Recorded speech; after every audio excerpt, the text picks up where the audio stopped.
Hey everybody, my name's Kate Fazzini. Welcome to the Cyber Business Daily. This is a new experiment that I am trying out.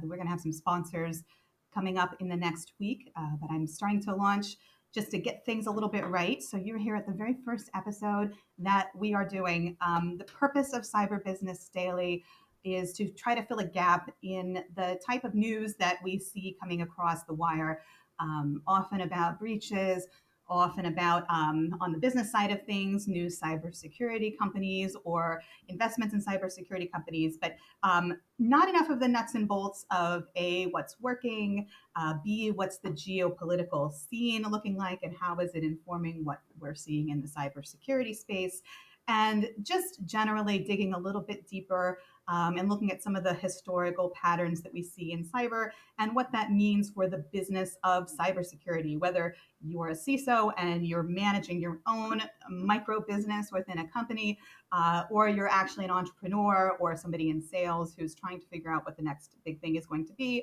or the next not big thing. So buckle up. A lot of the stuff that I'll be reporting on here is going to be in the style of news analysis. So I'm going to be taking headlines, attributing them to the outlets that run them first as often as I can. Sometimes things come through in press releases, so I'll always try to cite those sources. But most of what I'll be talking about is just a little bit of historical context for each of these headlines and what they mean to business. And so that's the analysis piece. Some of it is my personal opinion, but almost all of it is based on personal experience in this space and 20 years working in cybersecurity as well as physical security. So I hope you enjoy what we have, and please send any feedback, questions, comments, hate mail. It can go, pardon me. All can go into my inbox on LinkedIn. Also, tendency in my real life to curse. I don't know if you're allowed to on LinkedIn Live, but I'm going to do my very best not to. If something falls through, I apologize in advance. I know this is a business site. So thank you very much for being with us. First, there was a headline that came out this morning that was very shocking to many of us out of South Korea. So I'm going to talk a little bit about the geopolitical status of South Korea as it relates to technology security, especially in the business world. I don't have a lot of information, but I think there is a great deal of insight that we can take from what's happening there, particularly because it was such a big surprise to a lot of observers, including those that have reported on it in media. And pardon me, I'm getting over a cold, which seems to be, I think I've been getting over a cold since 2019. Anyway, so what you may have seen on the news earlier today is that the South Korean president, Yoon Suk-yeol, declared martial law. He was citing issues related to what he said were communist forces and disruptive forces within South Korea. And this came as a very big surprise to many people. Martial law, as you know, as most people understand, is not something that is often taken lightly or by surprise in this manner. There was very swift opposition from the South Korean parliament. Eventually, they voted to reverse the president's decision. But this little micro bit of instability is something that is a lot of observers are watching for a number of reasons in the cybersecurity space. Number one, many of the Fortune 1000 companies have a presence in South Korea. South Korea is one of the United States' biggest trade partners, and as opposed to many of the other countries, both in Asia that we do collaborate with, including China, including Japan, including the Philippines and Vietnam, all of these places where we have manufacturing of technology components really can't hold a candle to the relationships that the United States business world has with the South Korean business world. I'm here in beautiful San Diego, California, but I recently moved here from a place called Fort Lee, New Jersey, where basically my kids grew up. And it's one of the largest populations of South Korean folks in the country. Now, LG, Samsung, some of the biggest companies all have enormous offices there. There's a huge presence in the United States.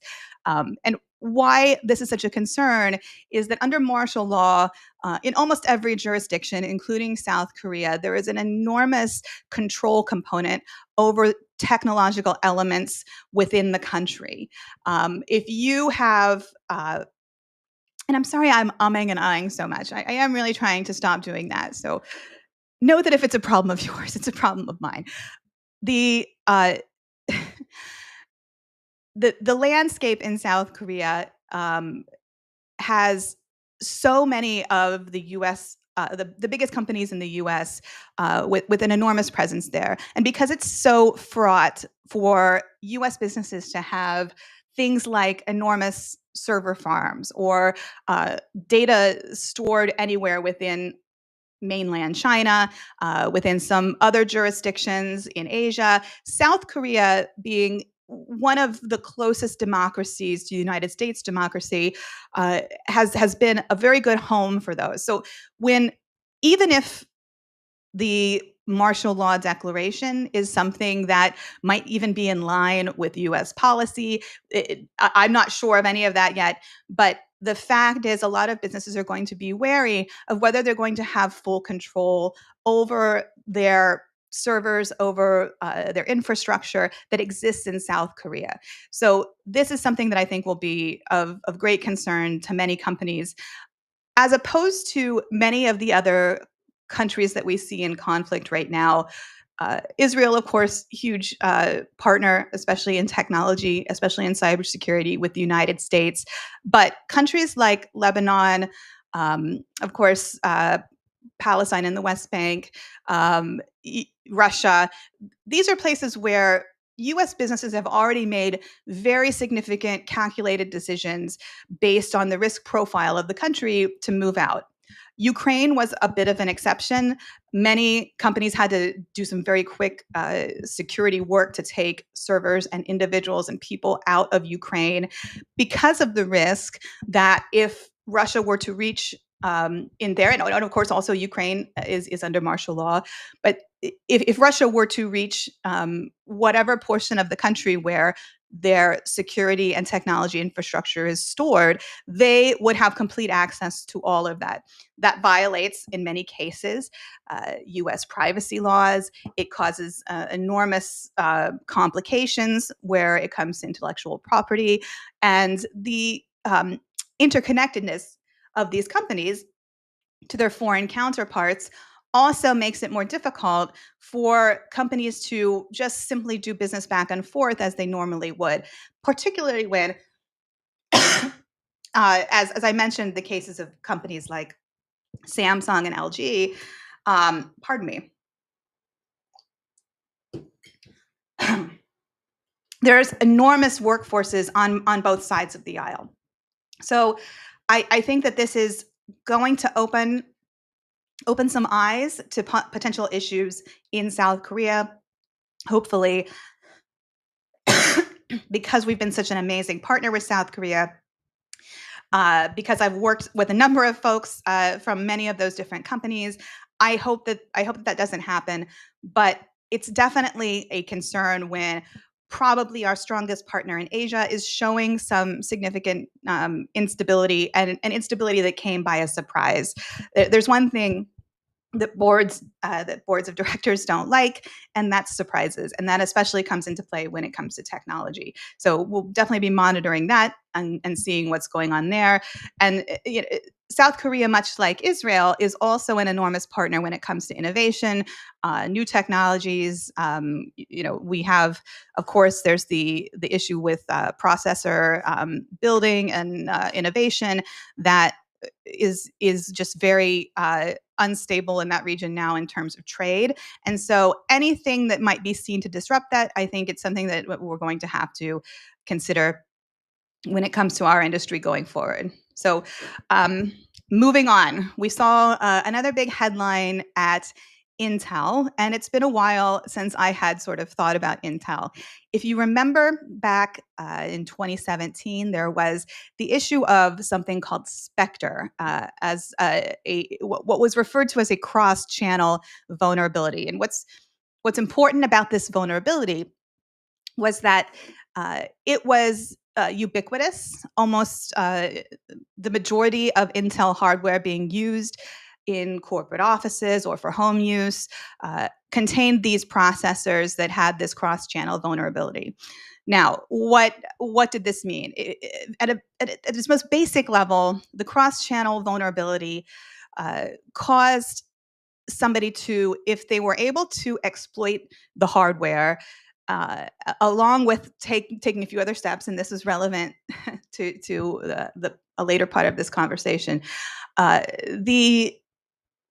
they could have access to anything within the computer's memory. And so there was a very strong possibility that if this cross-channel vulnerability were to be exploited, then it would cause some major damage. However, that actually never came to pass.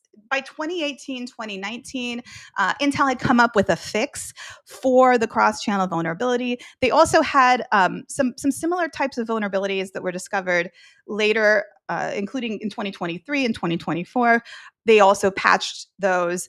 There were some issues along the way with server performance and the down some delays and downtime with those chips, but they ended up not being enough to really affect the market share of the company significantly. And this is important because at the time when this vulnerability came out, there was a great deal of media, and I was one of those people. I reported on the Intel vulnerability both when I was at the Wall Street Journal and at CNBC. There was so much speculation, and one of the themes that I think as I continue on this doing daily reporting is that a lot of what people are most scared about almost never comes to pass, especially when it comes to vulnerabilities. And even more on top of that, especially when it comes to vulnerabilities that are only proven in an academic environment, as most of these cross-channel vulnerabilities were. So what do I mean by that? Researchers and their job is so incredibly valuable. Researchers were able to prove that these vulnerabilities existed, and that in each case was a little bit different for the different vulnerabilities that came up, but the researchers were able to prove it. In Intel's case, especially with Spectre, the vulnerability was announced before, and because it was a novel vulnerability and a hardware vulnerability, it was announced before Intel really had a sufficient amount of time to fix it. So a software vulnerability, which you would see coming out from Microsoft every week, they are done in a way so that the company that has the vulnerability has a little bit of time to at least get the head start on the fix or the patch for it. Ideally, the patch is available before the vulnerability that was discovered academically is announced. That didn't happen with Intel, and they also had a much longer lead time to figure out how to fix this vulnerability because it was so ubiquitous and it was so different than some of the other software vulnerabilities that people were used to fixing. But they did. And also, there's actually never been a major cyber attack or a breach that has been attributed to one of these so-called side channel vulnerabilities. So what does this have to do with the CEO of Intel stepping down? It's one of the most interesting things that I have observed about vulnerabilities like what happened with the cross-channel vulnerabilities. Since 1998, Intel has had 5 different CEOs. The CEO who was in place during the cross-channel incident, I believe from 2017 to 2020, was Brian Krzanich. He ended up resigning because of an affair with an employee. There was just a lot of strife going on. it was at the time. I think it was a time when there were a lot of CEOs facing these types of accusations. Although in this case, I believe it was fully consensual, and everybody seemed to have handled it well.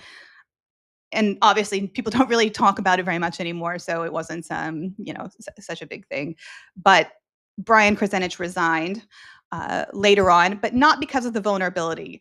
And if you look at the CEOs surrounding him, the two before and the two after, the primary reason that they ended up leaving Intel was because of lost market share.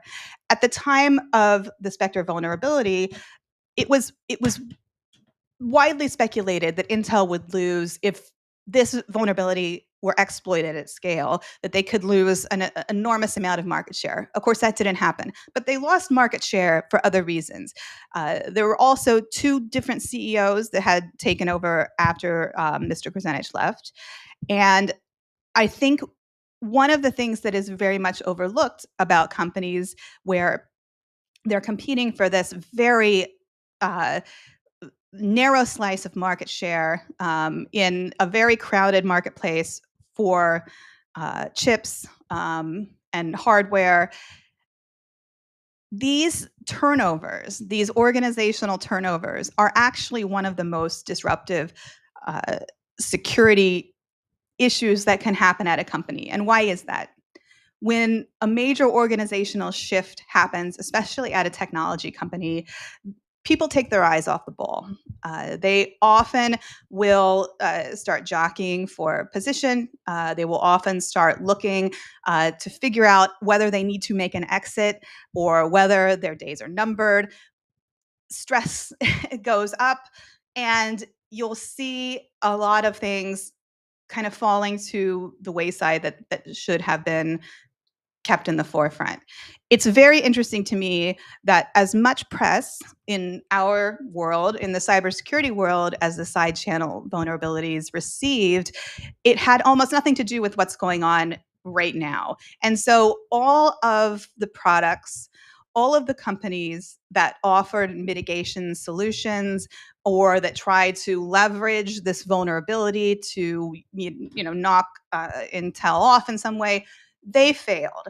But what we should be looking at is, are these organizational changes, these frequent organizational changes, are they introducing an element into that environment that could be actually a little bit more risky than one of the most interesting vulnerability finds that has ever been discovered, which was Spectre. So that's definitely my opinion, but it's an opinion based on a lot of experience, especially in the organizational side of things. All right. I think I got flustered talking about the affair. I think it's so far outside of my wheelhouse that, yeah, I'm not going to talk about affairs on this news update every morning. All right. We're moving on now to Apple, everybody's favorite US-based company. So they've had some AI hurdles in China. They've got regulatory barriers. They've had some market struggles, delayed rollouts. This has been in the news in the last couple of days. I want to bring this up because one thing that I want to cover at a later time that's very interesting to me when it comes to Apple is their relationship with China. As we expect some trade difficulties with the incoming presidential administration, and I'm saying that in terms of it's going to be, China has obviously been pulling back on things like critical materials and any sort of export controls that they can have, knowing what's coming down the pike and that it's not going to be great. So one of the things that interests me the most about Apple's position in China, and it's relevant to really any company doing business, especially when it comes to security and privacy. And if you hear a little barking, by the way, my news hound, Peggy, she is here with me, just FYI. One of the difficulties with China, especially when it comes to manufacturers like Apple, is their fairly recent cybersecurity law. I say recent, but we're talking like 2016, 2017, when it started really rolling out and being better understood. And some of the provisions, and not just one, the provisions of the cybersecurity law ask companies to both make use of China-based and China-owned servers to store all of their data. And of course, because it's a communist government, those companies are controlled in some respect by the government, and privacy is just it can't be guaranteed. They are also asked to share their source code so that it can be inspected by Chinese regulators, and that they can make a determination of whether or not that source code offers a cybersecurity risk to the country. Of course, I think many observers, and myself included, think that that's obviously a way to sort of legitimize stealing intellectual property. And Apple, for many years, has said that they have not shared their source code with China. That they're very privacy focused. And as we see them seeking new hurdles here, I expect that you're going to whether or not uh, Apple has willingly shared any data with China, or any source code with China, or any of their trade secrets with China, it will become very obvious that China has many of those secrets anyway. And you can already see that in terms of the Huawei, the ZTE, some of the products that they have built that very closely mimic Apple products, how they obtained the intellectual property could be from many ways. It could be from completely legal means, but I think that we have this is one of the nation's largest companies. I know I still watch CNBC to see whether they're number one or not, so I don't know exactly what they are right now. But I think that Apple, as a weapon in a trade war, and some of these different types of things that have been shared or stolen by China in the past, I think that this is going to come up more and more. And I think that, of course, Apple is going to have a difficult time dealing with the privacy and security issues that they're experiencing there.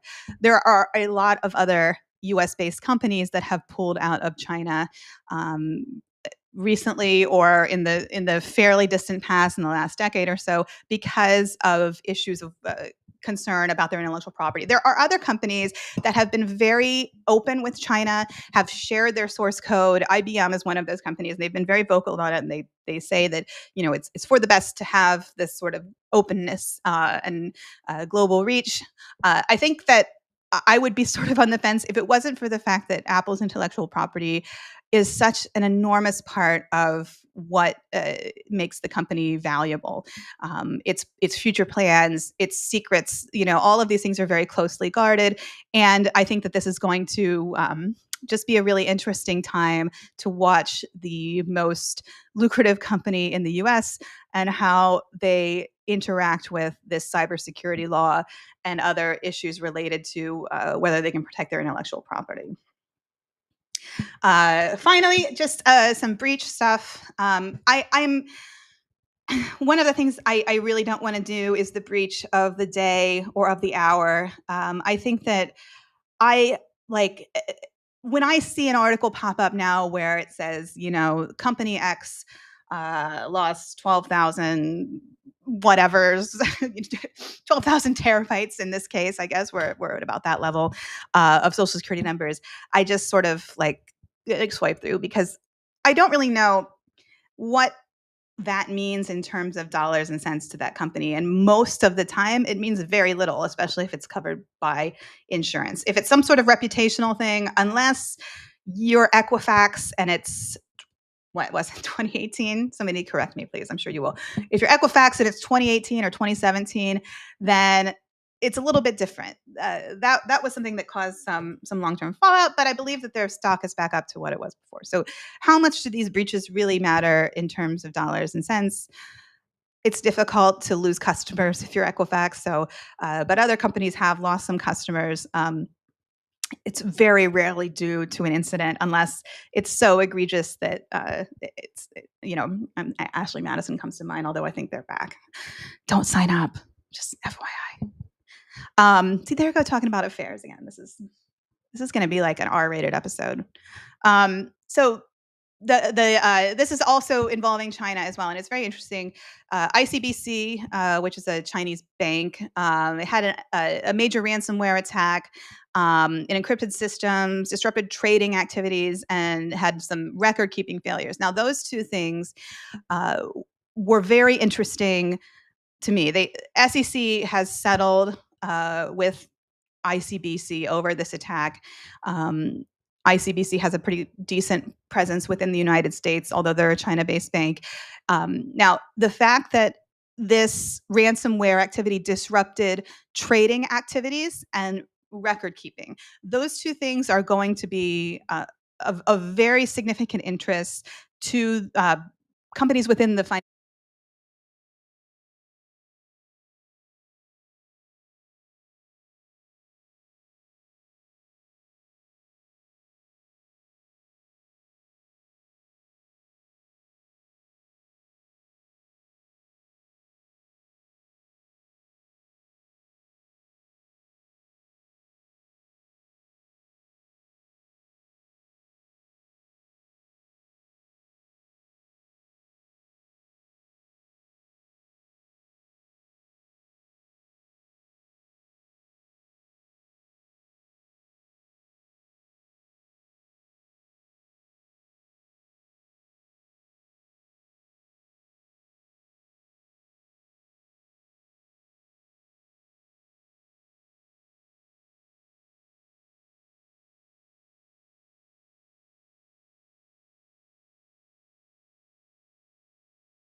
your quarterly filings and your annual report. There has long been concern within the financial services sector, and especially in tabletop exercises and sector-wide tabletop exercises are occurring to what happens if you have major downtime of trading activities? What happens if you have pricing issues, as in prices of stocks and commodities are false in some way? And I'll explain an actual real world example of that in a second. Um, and what happens if somebody changes the balance sheet in some way that makes it so that you report something that is inaccurate, and that inaccuracy goes into the stock market in the sense that you say you're going to have gangbuster results and it's not true, or the opposite thing happens. Um, things like this that affect how stock trading is done, how securities are sold. Very, very important. They would say that the SEC would say, I should say, that that would result in something that could affect the market. That's an actual market risk that could be systemic in some way. The SEC and I would say even to a greater extent, the banks themselves are always concerned about something that could cause a run on banks. If people believe that record keeping, especially when it comes to their personal balances, is inaccurate, if people believe that that the stock market is no longer working because one of those banks represented a cog in the wheel of the trading systems, those high speed algorithms, it's very easy for those to get going on the wrong thing. Again, I have an example of this. Um, that could create a major systemic risk. And that is something that, especially in the US, but everywhere in the globe, that is what financial services regulators are most concerned about in cybersecurity. So I expect, as much as this one it's one of those headlines, another SEC settlement, another ransomware attack, but I think this one is really important and really interesting.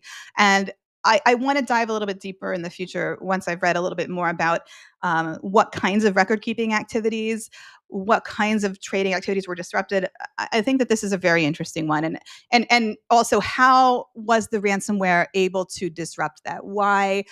Why, if there were systems that were down, were the systems that run these very integral activities, why were those affected? They should have been cordoned off. They should have been segmented in some way. Why was ransomware able to affect those? Um, It may be a case, as was with the Colonial Pipeline, where something was going wrong, and in the case of Colonial Pipeline, it was actually like a physical activity. They decided to shut everything down, and the shutdown is what disrupted activity, not the ransomware. And if it's the shutdown that disrupted activity, my confidence is much higher, as it was after reading about Colonial Pipeline, because it's just a human error, and it's a human error that could have been made by anyone if that's the case. If it was the case that the ransomware actually caused a disruption, again, I'm concerned. Back in 2008, and this was the real world example that I had. I for some reason can't say real world. I think I've got to find a new word that means real world. If you have one, just send it to me. Um, anyway, the real time effects of something like this happening occurred. I believe it was 2008. I'm working without glasses and without notes, but I'm like 99% sure it was 2008. BNY Mellon, they had a technical error. This was not a cyber attack. This was nothing related to any sort of attack or malicious activity. It was just a technical glitch.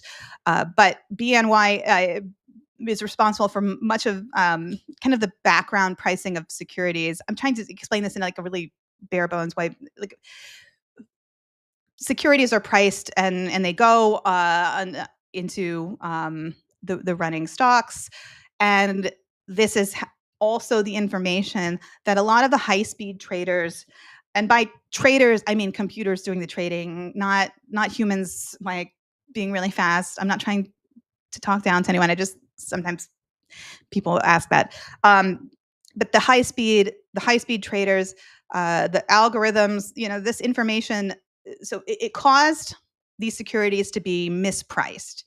The mispriced securities went out into the ether, and the stock market crashed by about 1,000 points almost instantly. So this was an incident that a lot of securities regulators and security regulators have looked at for many years as this is what could happen if an error is introduced into the algorithm that many of the financial services uh, software companies are relying upon, and that includes everything. Like hedge funds have their own proprietary systems, so it's going in and it's spitting out different results, and chaos ensues. I think that that's multiplied by I don't know how much with how far that's grown since 2008. So we now have astronomical numbers of these high-speed traders, and some of them are being used by individuals. And you also have the Robin Hoods of the world and these sorts of things. So if a large bank has trading disrupted in a way, and like I said, the point of the BNY technical error back in 2008 was that the information they were providing what was underpinning the rest of how the financial system was operating on that day. And so if you have one of these financial services companies that in some way has a linchpin in the global financial system in a way that maybe laymen who don't work in financial services don't necessarily understand, that's something that can cause a big surprise. And so when I see a bank that is as big as ICBC, they say that their trading activities were disrupted. They say many of systems encrypted. They say record-keeping failures. That makes me think that this is still something, especially as we get more interconnected globally, that could be systemically important. So that's it for today. I hope that you guys enjoyed this little report. Like I said, I am building this out. Maybe I'll even have some fancy music and like cool graphics. Oh, I did want to do a disclaimer. Some of the things I talk about here are very serious, and I have sometimes a bit of a jovial sort of persona. So I apologize in advance. This stuff is very interesting to me. And so I might dive into something and it might even involve warfare. And it's so interesting that I get excited about it. And I don't want anybody to think that I think these things that are happening are exciting or fun. I find them incredibly interesting. And so please understand. I hope you find them interesting too. All right. Thank you so much for joining me today.